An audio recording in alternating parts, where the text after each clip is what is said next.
Bonjour, bonsoir, salut, coucou et bienvenue dans Le Français avec Yasmine, le podcast qui dépoussière la langue française.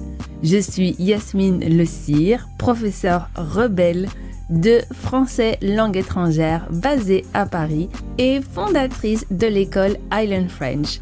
Depuis plus de 20 ans, j'enseigne le français à tout le monde. Des dirigeants de très grandes entreprises, des ambassadeurs, jusqu'aux adultes qui en ont marre de tourner en rond et qui veulent enfin parler français.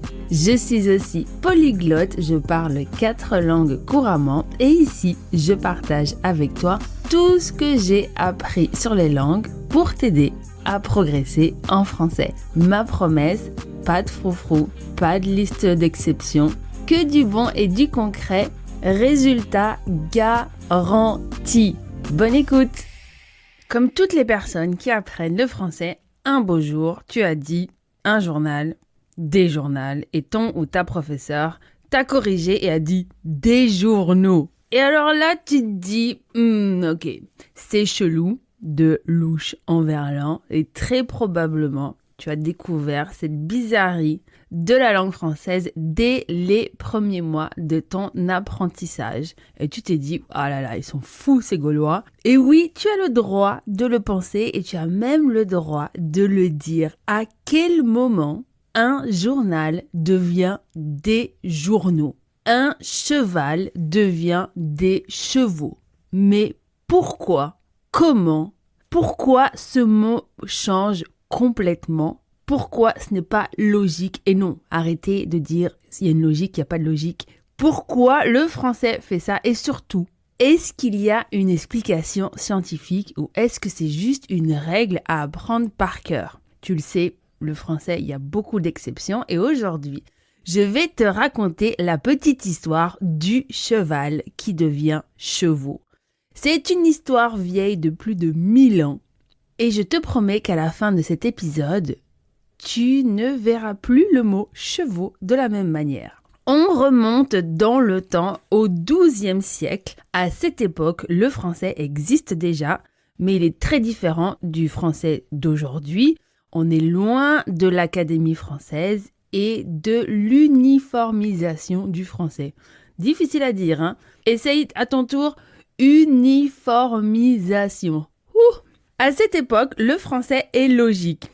Je sais que c'est difficile à croire, mais c'est vrai.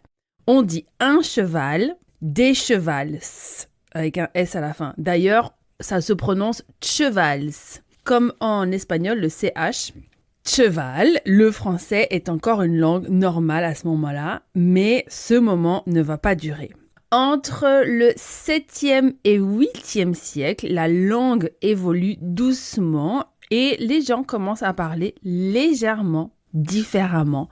Quand le L se trouve devant une autre consonne c'est B, C, D, ici le S du pluriel, il devient difficile à prononcer. Alors, naturellement, il glisse, il s'adoucit, il disparaît presque et il devient un son proche du OU, qui est écrit U, mais c'est un OU. Donc, chevals devient chevaus, et on dit chevaus. Et s'il y a un petit lien avec le portugais, notamment le portugais brésilien, en tout cas celui que je connais, où le L final se prononce OU, comme Brasil, legal, c'est la même chose. Il y a quelque chose ici. Et ce changement n'est pas isolé, il se produit ailleurs. Le latin, le mot alba, devient aube en français, A-U-B-E, et qui était prononcé à l'époque aoub. Lentement mais sûrement, la langue bouge, elle évolue, elle s'adapte et elle se simplifie.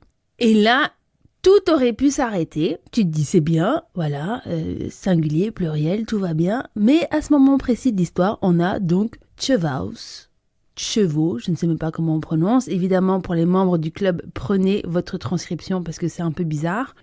Et donc, on aurait pu en rester là. Aujourd'hui, tu pourrais dire un cheval ou de cheval, des chevaus. Et personne ne trouverait ça étrange. Enfin, moi, je trouve que c'est déjà un peu étrange. Mais pourquoi pas? Mais le français ne s'arrête jamais quand c'est simple. Tu connais le français.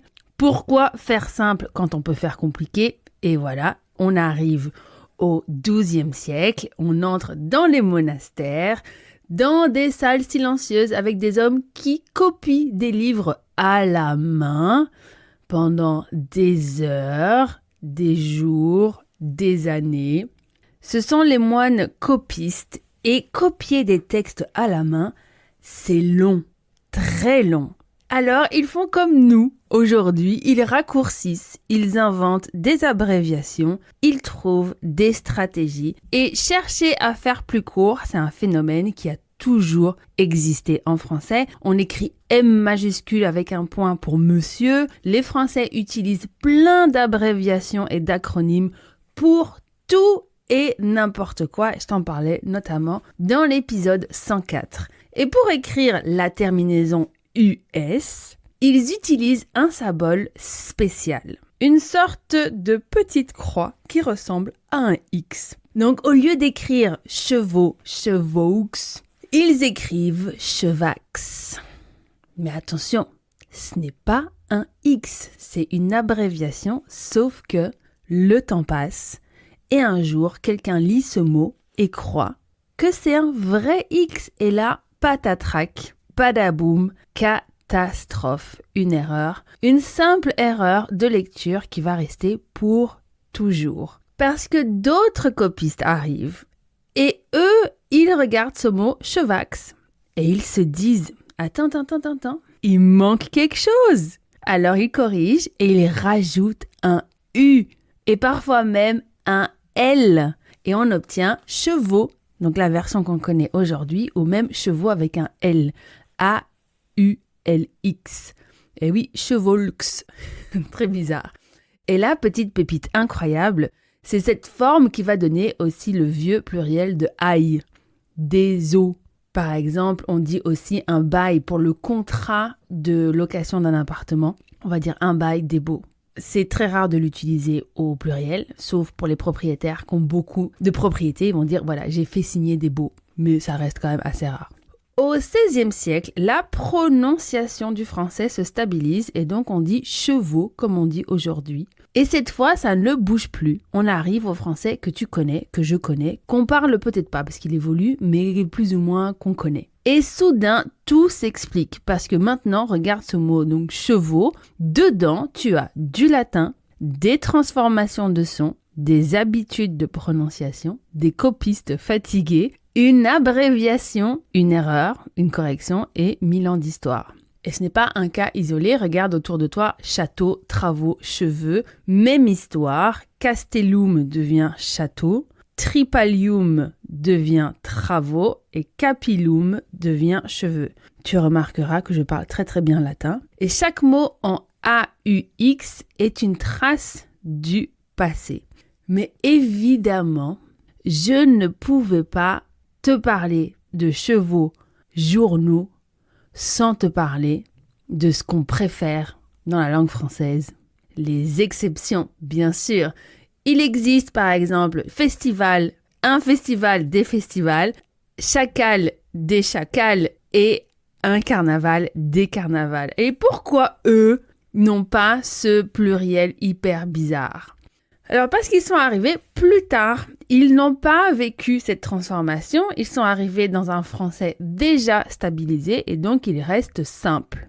Alors maintenant, la prochaine fois que tu vois chevaux, tu sais d'où ça vient et il y a une histoire derrière que tu viens de découvrir.